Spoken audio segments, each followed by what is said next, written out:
Hello दोस्तों, स्वागत है आपका हमारे यूट्यूब चैनल में। आज बात करेंगे बीपीएससी टीआरई की तरफ से जो पीजीटी टीचर होते हैं, यानी 11-12 के जो क्लास के शिक्षक हैं, उनको कितनी सैलरी अभी इन हैंड मिल रही है। और जो 8वां वेतन आयोग जो है वो आपका पता है 1 जनवरी 2026 से लागू हो जाएगा। यानी 8th पे कमीशन जो है वो जब 1 जनवरी 2026 से स्टार्ट होगा तो कितना सैलरी में बढ़ोतरी होगा, साथ साथ हाउस रेंट कितना आपको मिलता है। क्योंकि बहुत सारे लोग जो तैयारी करते हैं तो सैलरी देख के भी एक मोटिवेशन आता है, तो उनके लिए ये वीडियो है कि एक बार आप लोग ऑफिशियल जो सैलरी स्लिप होती है उससे आप सारी चीजें देख लीजिए, जिससे कि आपको पता चल जाए कि कितना सैलरी आपको मिलेगा और 1 जनवरी 2026 से कितना मिलेगा वो भी देख लीजिए। तो एक अंदर से जज्बा आएगा कि भैया हमको तो नौकरी लेना है, पीजीटी टीचर बनना है 11-12 का, कंप्यूटर साइंस का अगर तैयारी कर रहे हैं आप लोग इस चैनल पे तो उनके लिए तो जबरदस्त है। ये वीडियो देखना बहुत कंपलसरी है। तो चलिए वीडियो की शुरुआत करते हैं, सारी चीजें आपको बताते हैं। उससे पहले चैनल पर नए हैं तो चैनल को सब्सक्राइब और वीडियो को लाइक कर दीजिए। सबसे पहला क्वेश्चन आता है कि कितना जो इन हैंड सैलरी है वो कितना मिलता है, और 8 पे कमीशन जो है वो चालू होगा, 8वां वेतन आयोग जब चालू होगा 1 जनवरी 2026 से तो कितना मिलेगा। ये सबसे बड़ा कारण, क्योंकि अभी तक जितना न्यूज आप लोग देखे होंगे 3 गुना 4 गुना ऐसे लग रहा है कि जिसका 20,000 सैलरी था उसका 1-1 लाख दिखा रहा है। तो कितनी सच्चाई है उसमें ये जानना बहुत जरूरी है। सैलरी बढ़ेगा 100%, लेकिन जो चीज 20,000 का 1-1 लाख दिखा रहे हैं लोग कि एकदम से 3-3 गुना बढ़ा रहे हैं, उसकी सच्चाई क्या है। कितना 11-12 के जो टीचर हैं, पीजीटी टीचर, उनकी जो सैलरी है अभी जो वो उठा रहे हैं उसके बाद उनको कितना मिलेगा, और जो अभी चौथा यानी बीपीएससी टीआरई जो आएगा तो उस उन लोगों को कितना अभी फिलहाल मिलने वाला है वो भी बात करेंगे। चलिए आगे बढ़ते हैं। तो सबसे पहले हम लोग जो official salary slip, pay slip होता है वो चेक कर लेते हैं। ये देखिए, ये ऑफिशियल पे स्लिप है, डाउनलोड किया हुआ HRMS गवर्नमेंट ऑफ बिहार से ये डाउनलोड होता है। ऑफिशियल पोर्टल है जिसपे कि जो भी टीचर हैं वो अपनी लॉगिन आईडी से लॉगिन करते हैं और वहां से ये चीजें डाउनलोड करते हैं। कुछ कुछ चीजें मैंने हाइड कर दिया है, जैसे कि यहाँ एम्प्लॉय कोड, एम्प्लॉय का नाम, current office, grade, IFSC code, यानी जिस बैंक में पैसा जाता है उसका IFSC कोड, ये हाइड कर दिया है। उनका एक GPF और प्रान नंबर होता है, यानी कि जो आपका अमाउंट डिडक्शन होता है एनपीएस के थ्रू, उसके लिए एक प्रान नंबर क्रिएट किया जाता है गवर्नमेंट की तरफ से। वो नंबर यहाँ पे बहुत मतलब कि सेंसिटिव डेटा है तो इसलिए वहां से हटा दिए। पैन नंबर हटा दिए, साथ साथ बैंक अकाउंट का नंबर हटा दिए, क्योंकि किसी का भी पर्सनल डेटा दिखाना सही चीज नहीं है और ये चीज होना भी नहीं चाहिए किसी भी पब्लिक प्लेटफॉर्म पे। तो अब बात करते हैं इसके डेट ऑफ ज्वाइनिंग, बता देते हैं आपको। 15/11/2023 को इसने ज्वाइन किया था। पीजीटी टीचर है, यहाँ साफ साफ लिखा है स्कूल टीचर 11-12, ठीक है। स्टेट गवर्नमेंट एम्प्लॉय है SGVT, ठीक है। और इनका रिटायरमेंट जो होगा वो 31/1/2057 को ये रिटायर करेंगे, इनके एज के अकॉर्डिंग रिटायर होगा। बेसिक पे जो है वो 32,000 आपको दिख रहा है, क्योंकि आपकी नोटिफिकेशन में भी ये 32,000 ही था। स्टेट बैंक में इनका खाता है, वहां पे इसका पैसा जाता है। अब बात करते हैं इनका ये जो सैलरी स्लिप है ये है 2024 दिसंबर का, ठीक है। अब कितना इसको मिला था वो बात कर लेते हैं। तो 31 दिन का दिसंबर था जिसमें कि इनको 31 दिन के लिए पे किया गया है, ठीक है।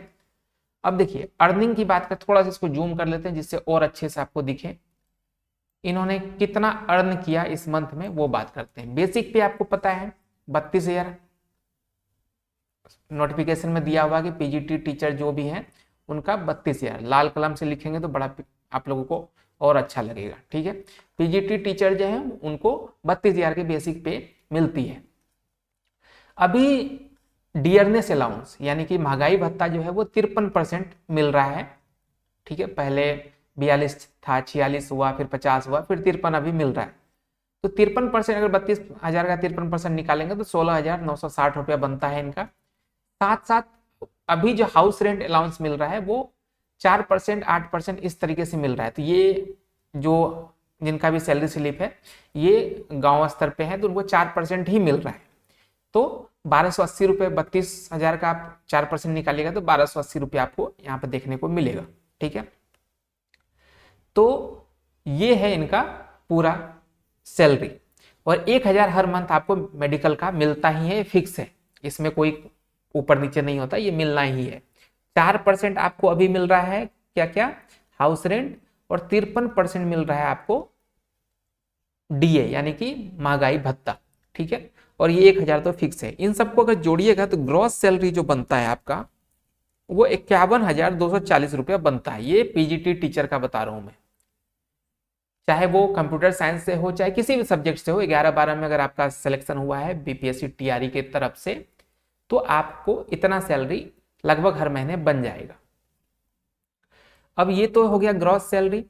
अब इसमें कुछ डिडक्शन भी होता है। डिडक्शन मतलब कि कुछ कटौती किया जाता है। कटौती क्या है, 30 रुपये जीआईएस स्टेट गवर्नमेंट एम्प्लॉय का एक होता है जिसमें कि 30 रुपये काटा जाता है हर महीने। और एनपीएस कंट्रीब्यूशन ये होता है आपका जो एनपीएस पेंशन स्कीम जो है, उस न्यू पेंशन स्कीम, उसके तहत आपका क्या होता है कि बेसिक पे और महंगाई भत्ता जो है इन दोनों को जोड़ लिया जाता है और उसका 10% यहाँ पे काटा जाता है। तो यानी कि इन दोनों को जब जोड़िएगा ना तो आपका बनेगा 48,960 रुपये। तो उसमें से एक जीरो हटा दीजिए, 4,896 रुपये आपका कट जाएगा, ठीक है। तो टोटल कितना कट गया, यहाँ पे लिखा हुआ भी है 4926 रुपये। इन दोनों को जोड़िएगा तो 4926 होता है। और आपका ग्रॉस सैलरी बनता है 51,240। इसमें से जब 4926 घटाइएगा तो 46,314 रुपया अभी इन हैंड आप लोगों को मिल रहा है। जो जॉब करते हैं उनको पता होगा कि यही सैलरी मिलती है हर महीने। थोड़ा सा कम ज्यादा हो सकता है, लेकिन ये ऑफिशियल सैलरी स्लिप है, ऐसे उड़ता पुड़ता कहानी नहीं है। ऑफिशियल सैलरी स्लिप है, यही आप लोगों को मिलता है। और जो लोग अभी ज्वाइन करेंगे यानी कि 1 जनवरी 2026 से पहले का जितना भी सैलरी लोग उठाएंगे, कोई भी हो, चाहे अब न्यू ज्वाइन करे, टीआरई 4 में ज्वाइन करे, चाहे टीआरई 3 वाले हो, यही होगा। हाँ, जो बहुत पुराने हैं उनका क्या होता है कि बेसिक पे बढ़ जाता है, ठीक है ना। हर साल पे ये लगभग 3% के आसपास बढ़ता है ये बेसिक पे। तो हम लोग उस पे नहीं जाते, वो बढ़ोतरी इंक्रीमेंट वो अलग चीज है, उसको साइड में रखते हैं। ये तो हो गया कि आपको पीजीटी टीचर को 46,314 रुपये तो मिलना ही मिलना है। हाँ, कुछ लोग पटना में अगर ज्वाइन करते हैं तो ये 4% 8% भी हो सकता है, ये थोड़ा बढ़ जाता है। हाउस रेंट बढ़ता है पटना जैसे शहरों के लिए, भागलपुर में है, इन सब जगहों के लिए थोड़ा जो अच्छे सिटी है वहाँ का जो हाउस रेंट अलाउंस है थोड़ा सा ज्यादा है। कुछ सिनेरियो होता है जैसे 4% 8% इस तरीके से। अभी जो गांव वाले सिनेरियो में उसमें 4% ही मिलता है सबको। ये हो गया आपका कि आपको इतना सैलरी मिल रहा है। अब बात करते हैं 8 पे कमीशन पे कितना मिलेगा। तो पूरा हम यहीं पे एक चार्ट बनाए हैं जिसको कि आप देखिएगा तो आपको समझ आ जाएगा कि 7th पे में क्या मिल रहा है और 8 पे में क्या मिलेगा। देखिए 8 पे जो अर्निंग जो होगा आपका वो अभी कहा जा रहा है कि अभी फिगमेंट फैक्टर डिसाइड नहीं किया गया है। ये थोड़ा सा अभी टाइम है, 10 महीने लगभग हैं। इस कारण से ये फिगमेंट फैक्टर जब तक क्लियर नहीं आता तब तक एग्जैक्ट तो कहना मुश्किल है। अब कहिएगा फिगमेंट फैक्टर क्या होता है। देखिए होता क्या है कि महंगाई दर को कंट्रोल करने के लिए सरकार ना एक कैलकुलेशन करती है कितना सैलरी बढ़ना चाहिए। तो 6th पे कमीशन से जब 7th में आया था तो इसी रेशियो में बढ़ा था, ठीक है। तो उसी रेशियो को अगर देखा जाए तो अभी का जो कहा जा रहा है कि 2.5 से 2.85 तक ये बढ़ सकता है। यानी कि आपकी जो बेसिक पे होगी वो 2.5 से मल्टीप्लाई हो जाएगा या मैक्सिमम 2.8 तक 85 तक आपको मल्टीप्लाई करके दिया जाए। तो हम लोग क्या किए हैं कि एकदम कम से कम इतना तो बढ़ ही सकता है, इस पे हम लोग बात यहाँ पे कैलकुलेट किए। तो अभी आपका बेसिक पे क्या है 32,000, तो बेसिक पे ही बढ़ेगा, बाकी चीज पे असर नहीं पड़ेगा। और बेसिक पे बढ़ेगा तो मतलब सारी चीज बढ़ जाएगी। तो हम लोग 2.5 यानी 2.5 गुना से लेकर 2.85 गुना तक हो सकता है, तो हम लोग 2.5 गुना ही कर रहे हैं। तो 32,000 को अगर 2.5 गुना आप करते हैं 2.5 से मल्टीप्लाई करते हैं तो 80,000 बनता है ये, ठीक है। तो आपकी बेसिक सैलरी हो गई 80,000। अब कहिएगा कि महंगाई भत्ता भी दीजिए 53%, नहीं, इसी महंगाई भत्ता को तो खत्म करने के लिए आपका ये बढ़ा है। अब कुछ लोग क्या करते हैं पता है कि ये भी गुना कर देते हैं और महंगाई भत्ता भी जोड़ देते हैं इसमें 53%, 80,000 का 53% और जोड़ देते हैं, 1.5 लाख तक पहुंचा देते हैं सैलरी को। ऐसा नहीं होता है। 6th पे कमीशन जब खत्म हुआ था तो उस टाइम जो महंगाई भत्ता था उसको हटा दिया गया था। 7th पे 0 से फिर महंगाई भत्ता शुरू हुआ था, फिर 1 साल 1.5 साल के बाद फिर महंगाई 2% 4% करके आपको बढ़ता जाएगा, वो अलग बात है। लेकिन जो स्टार्टिंग होगा वो महंगाई भत्ता 0 से होगा, तो ये वाला तो पार्ट आपका खत्म ही हो जाएगा इसमें, ठीक है। इसके बाद हाउस रेंट अगर 4% ही कैलकुलेट किया जाए तो 80,000 का 4% 3200 रुपए होता है। मेडिकल तो वही 1000 रहेगा। अब इन सबको अगर जोड़िएगा आप तो टोटल ग्रॉस सैलरी जो जहां पे 51,240 बन रहा था आपका, वहां पे अब ग्रॉस सैलरी 84,200 बन जाएगा आपका, क्योंकि 80,000 तो आपका बेसिक पे हो गया, 3200 रुपया हाउस रेंट हो गया और 1000 आपका मेडिकल हो गया, जोड़िए तो 84,200 रुपये हो गया। अब जैसा आपको बताए थे कि वहां पे क्या कटौती हो रहा था, बेसिक पे डियरनेस अलाउंस यानी डीए का 10%, तो 4,926 रुपये आपका कटौती होता था। यहाँ पे क्या है कि डीए तो है ही नहीं, तो आपका जो बेसिक पे है उससे 8,000 काट दीजिए, ठीक है। यहाँ पे थोड़ा सा हाँ मिस्टेक हुआ है कि यहाँ पे 8,000 ही कटेगा, 8,000 प्लस 30, इसको 8,030 मानिए आप लोग, ठीक है।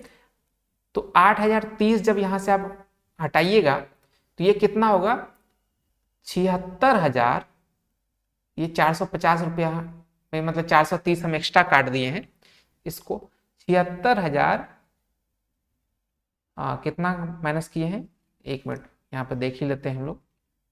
84,200 में से आप 8,030 को घटा दीजिए तो 8 6 14, हाँ ठीक है, और 200 में से 30 घटिया तो 170 रुपया आपको यहाँ पे, 170 रुपया, यानी कि 76,000, यहाँ पे थोड़ा सा ऊपर करके हम लिख देते हैं, कितना था बेसिक सैलरी टोटल, 84,200 में से आप 8,030 रुपया माइनस कर दीजिए, तो यहाँ पे हो जाएगा 0 का 0, 10 7, 170, यहाँ पे हो गया 3 में से 8 गया आपका, 13 में से 8 गया, कितना बचा बताइए, 76 नहीं होगा, 75,000 होगा, नहीं ठीक है, 76,170 रुपये जो पहले किए थे वही होगा, 76,170 रुपये आपको मिल जाएगा, ठीक है। तो ये है आपका फाइनल सैलरी, 46,000 से 76, 30,000 का इंक्रीमेंट आपको देखने को मिलेगा, ठीक है। तो ये है। अब कुछ लोग क्या करते हैं, इसको 1.5 लाख पहुंचा रहे हैं, 1.5 लाख नहीं पहुंचेगा महाराज, इतना भी इंक्रीमेंट नहीं होता है। हाँ, महंगाई भत्ता को देखते हुए महंगाई भत्ता खत्म कर दिया जाएगा, बेसिक पे बढ़ा दिया जाएगा, तो यही चीजें होगी। अब डिपेंड करता है कि जो फिगमेंट फैक्टर है वो अभी कहा जा रहा है 2.5 से लेकर 2.85 तक रहेगा, लेकिन हो सकता है किसी कारणवश, सरकार तो अपना मोदी जी हैं, कुछ भी कर सकते हैं, क्या पता इसको यहाँ पे 53% था तो थोड़ा सा बढ़ा के 2 ही कर दे, तो 32,000 से 64,000 हो जाएगा आपका। तो सारा कुछ अब फिगमेंट फैक्टर पर डिपेंड करता है, ये भी कुछ टाइम में आपको पता चल जाएगा कितना फिगमेंट फैक्टर होने वाला है। बाकी ये थी आपकी पूरी डिटेल कहानी। अब मिलते हैं एक नई वीडियो में, तब तक के लिए चैनल को सब्सक्राइब, वीडियो को लाइक जरूर कर दीजिए। धन्यवाद दोस्तों, जय हिंद।